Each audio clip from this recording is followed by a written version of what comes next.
नमस्कार दोस्तों, स्वागत है आपका A to Z स्टोरीज अद्भुत ऑफिशियल पर। साधु संत फकीर गुरु रहबरों की सदा ही जय जयकार। भैरव विज्ञान तंत्र सूत्र विधि 23वीं। अपने सामने किसी विषय को अनुभव करो। शिव जी कहते हैं केंद्रित होने की यह विधि है कि अपने सामने किसी विषय को अनुभव करो। इस एक को छोड़कर अन्य सभी विषयों की अनुपस्थिति को अनुभव करो। फिर विषय भाव और अनुपस्थिति भाव को भी छोड़कर आत्मो उपलब्ध हो जाओ। ये रहस्य शिव जी पार्वती से कहते हैं कि अपने सामने किसी विषय को अनुभव करो। कोई भी विषय, उदाहरण के लिए कि एक गुलाब का फूल है, कोई भी चीज चलेगी। अपने सामने किसी विषय को अनुभव करो। देखने से काम नहीं चलेगा, अनुभव करना है। तुम गुलाब के फूल को देखते हो, लेकिन उससे तुम्हारा हृदय आंदोलित नहीं होता। तब तुम गुलाब को अनुभव नहीं करते हो, अन्यथा तुम रोते हो और चीखते, अन्यथा तुम हंसते और नाचते। तुम गुलाब को महसूस नहीं कर रहे हो, तुम सिर्फ गुलाब को देख रहे हो, और तुम्हारा देखना भी पूरा नहीं है, अधूरा है। तुम कभी किसी चीज को पूरा नहीं देखते, अतीत हमेशा बीच में आता है। गुलाब को देखते ही अतीत स्मृति कहती है कि ये गुलाब है, और ये कहकर तुम आगे बढ़ जाते हो। लेकिन तब तुमने सच में गुलाब को नहीं देखा। जब मन कहता है कि ये गुलाब है, तो उसका अर्थ हुआ कि तुम इसके बारे में सब कुछ जानते हो, क्योंकि तुमने बहुत गुलाब देखे। मन कहता है कि अब और क्या जानना है, आगे बढ़ो, और आगे बढ़े जाते हो। ये देखना अधूरा है, ये देखना नहीं है। गुलाब के फूल के साथ रहो, उसे देखो और फिर उसे महसूस करो, उसे अनुभव करो। अनुभव करने के लिए क्या करना है? उसे स्पर्श करो, उसे सूंघो, उसे गहरा शारीरिक अनुभव बनने दो। पहले अपनी आंखों को बंद करो और गुलाब को अपने पूरे चेहरे को छूने दो। इस स्पर्श को महसूस करो। फिर गुलाब को आंख से स्पर्श करो, फिर गुलाब को नाक से सूंघो, फिर गुलाब के पास हृदय को ले जाओ और उसके साथ मौन हो जाओ। गुलाब को अपना भाव अर्पित करो, सब कुछ भूल जाओ, सारी दुनिया को भूल जाओ, गुलाब के साथ समग्रित रहो। अपने सामने किसी विषय को अनुभव करो। यही शिव कह रहे हैं पार्वती जी से। इस एक को छोड़कर अन्य सभी विषयों की अनुपस्थिति को अनुभव करो। यदि तुम्हारा मन अन्य चीजों के संबंध में सोच रहा है, तो गुलाब का अनुभव गहरा नहीं जाएगा। सभी अन्य गुलाबों को भूल जाओ, सभी अन्य लोगों को भूल जाओ, सब कुछ को भूल जाओ।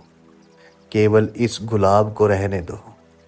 यही गुलाब हो, यही गुलाब। सब कुछ को भूल जाओ, केवल इस गुलाब को रहने दो। यही गुलाब को तुम्हें आच्छादित कर लेने दो। समझो कि तुम इस गुलाब में डूब गए हो। ये कठिन होगा क्योंकि हम इतने संवेदनशील नहीं हैं, लेकिन स्त्रियों के लिए ये उतना कठिन नहीं होगा, क्योंकि वे किसी चीज को आसानी से महसूस करती हैं। पुरुषों के लिए ये ज्यादा कठिन होगा। हाँ, अगर उनका सौंदर्य बोध विकसित हो, कवि, चित्रकार या संगीतकार का सौंदर्य बोध विकसित होता है, तो बात और है, तब वे भी अनुभव कर सकते हैं। लेकिन इसका प्रयोग करो।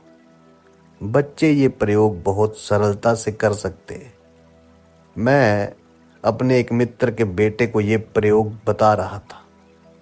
ये किसी चीज को आसानी से अनुभव करता था। फिर मैंने उसे गुलाब का फूल दिया और उससे ये सब कहा जो तुम्हें अब कह रहा हूं। उसने ये किया और कहा कि मैं गुलाब का फूल बन गया। मेरा भाव यही है कि मैं ही गुलाब का फूल हूं।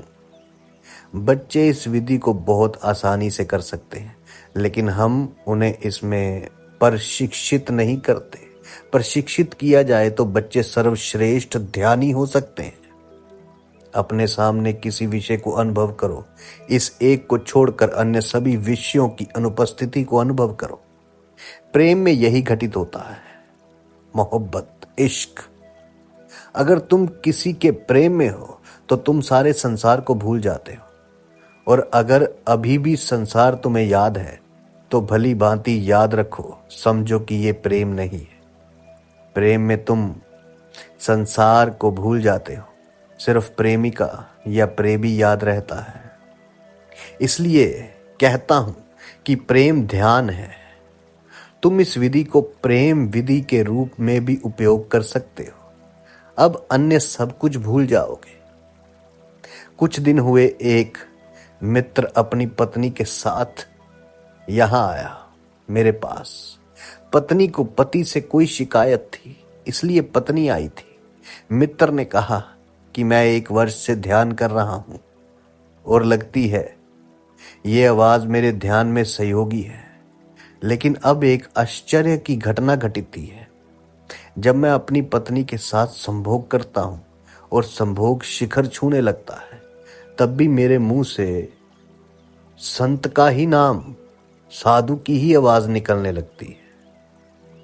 और इस कारण मेरी पत्नी को बहुत अड़चन होती है। वे अक्सर पूछती है कि तुम प्रेम करते हो या ध्यान करते हो या क्या करते हो, और ये साधु बीच में कहां से आ जाते हैं जिनका तुम नाम लेते हो। मैं ध्यान में उन्हीं का नाम लेता। उस मित्र ने कहा कि मुश्किल ये है कि अगर मैं उस साधु साधु ना चिल्लाऊं तो संभोग का शिखर चूक जाता हूं, और चिल्लाऊं तो पत्नी पीड़ित होती है, सह रोने चिल्लाने लगती है और मुसीबत खड़ी कर देती है।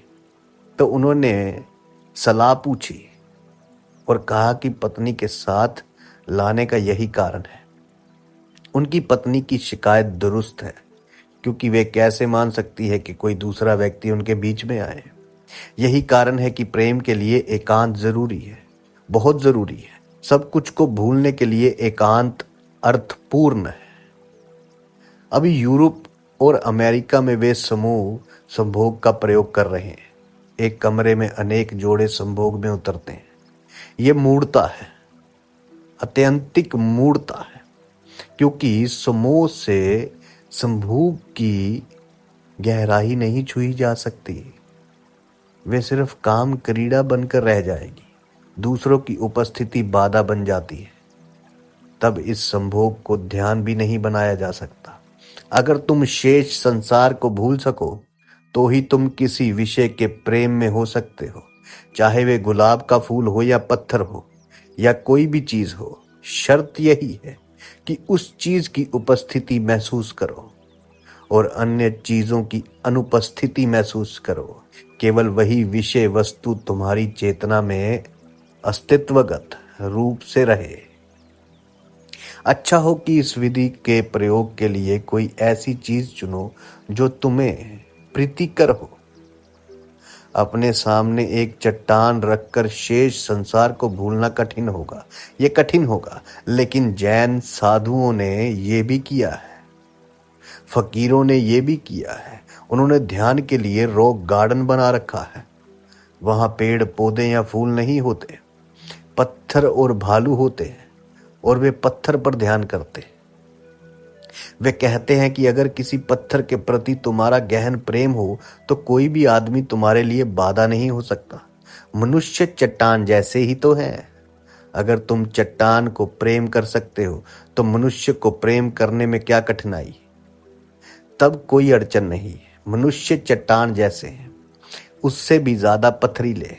उन्हें तोड़ना, उनमें प्रवेश करना अति कठिन है।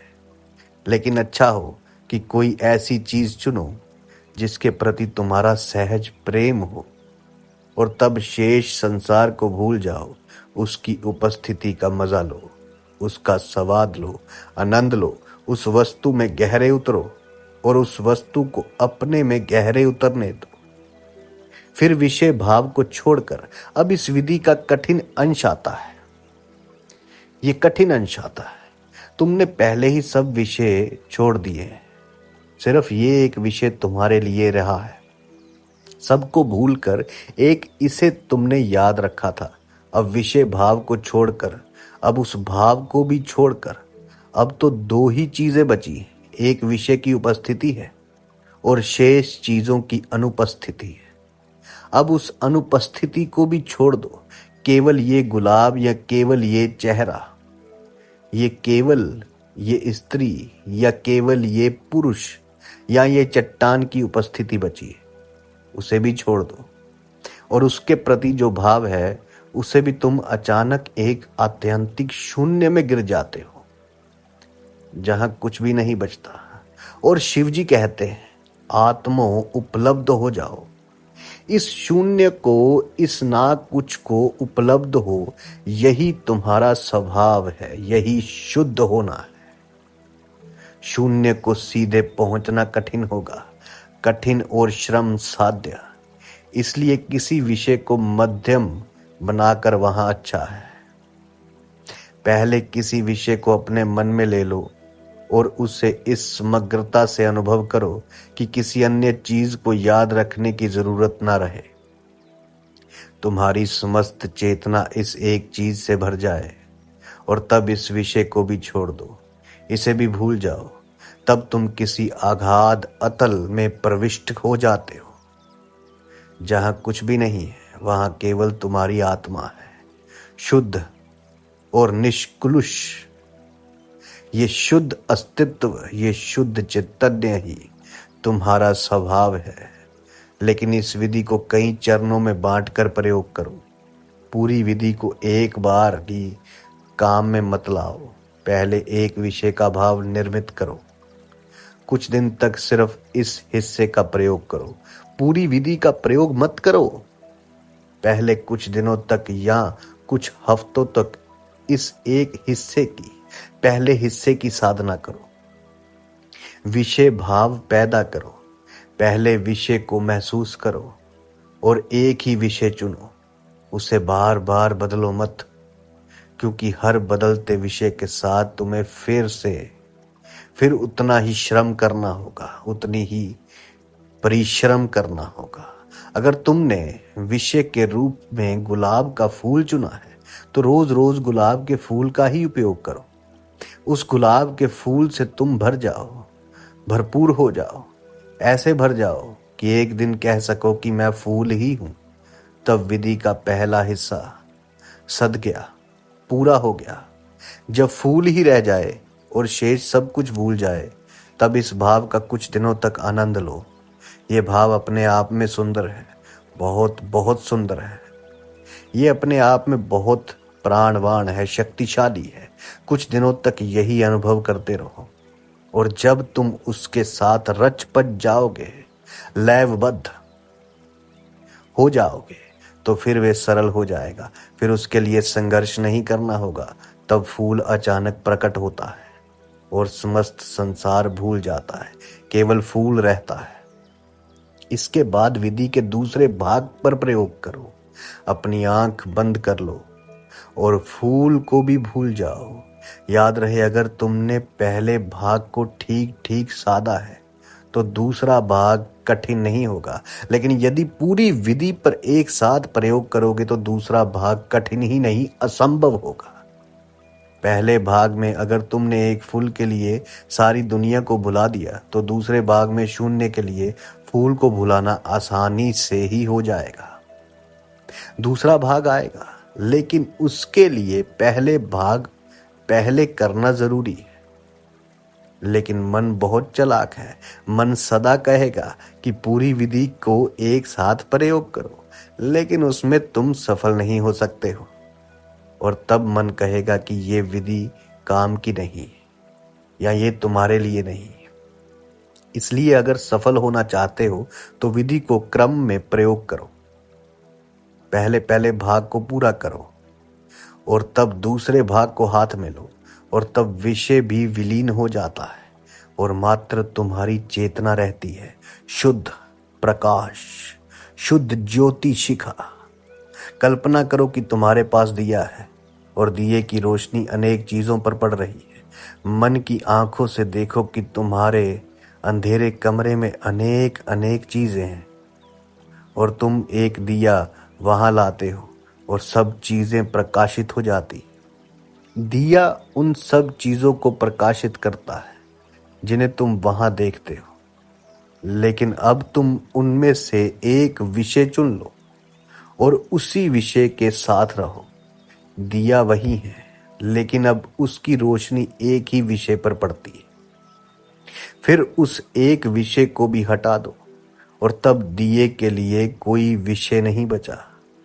वही बात तुम्हारी चेतना के लिए सही है। तुम प्रकाश हो, ज्योति शिखा हो और सारा संसार तुम्हारा विषय है। तुम सारे संसार को छोड़ देते हो और एक विषय पर अपने को एकाग्र करते हो।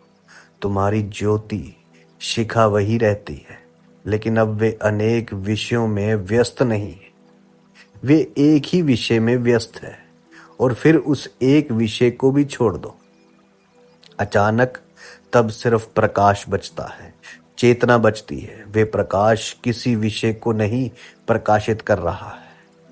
इसी को बुद्ध ने निर्वाण कहा है, इसी को महावीर ने कैवल्य कहा है, परम एकांत कहा है।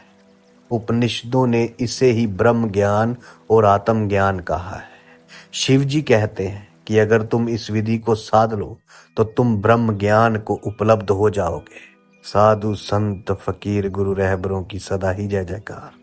हर हर महादेव। आप सबका धन्यवाद। जल्दी मिलते हैं एक नई वीडियो के साथ। आप सबके भीतर बसे उस परमात्मा को मेरा प्रणाम।